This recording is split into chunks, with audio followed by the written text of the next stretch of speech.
நாகூர் ஆண்டவர் 40 நாட்கள் தவம் இருந்ததாக போற்றப்படும் நாகூர் சில்லடி தர்காவின் கந்தூர் விழா கொடியேற்றத்துடன் துவங்கியது. திரளான இஸ்லாமியர்கள் பங்கேற்பு.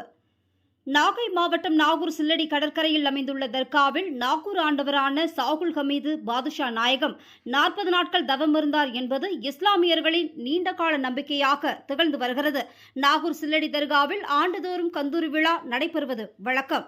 இந்த ஆண்டிற்கான கந்தூரி விழா செவ்வாய்க்கிழமை மாலை கொடியேற்றத்துடன் தொடங்கியது. முன்னதாக உலக புகழ்பெற்ற நாகூர் தர்கா அலங்கார வாசலில் இருந்து கொடி ஊர்வலம் புறப்பட்டு செய்யது பள்ளி தெரு, தெற்கு தெரு, புதுமனை தெரு, பீரோடும் தெரு வழியாக சில்லடி தர்காவை கொடி ஊர்வலம் வந்தடைந்தது. பின்னர் தர்கா பரம்பரை கலிபா துவா ஓதிய பிறகு கொடியேற்றப்பட்டது. கொடியேற்ற விழாவில் திரளான இஸ்லாமியர்கள் கலந்து கொண்டனர்.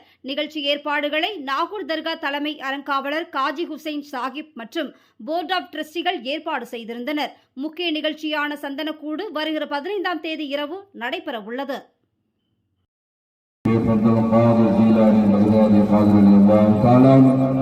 إلهي برحمة سيدنا وشيخنا وربنا مرشدنا محمد رسول صاحب الوالد فاضل شكر رضي الله تعالى إلهي برحمة سيدنا قطب المجيد فضل وحيد السيد السعادات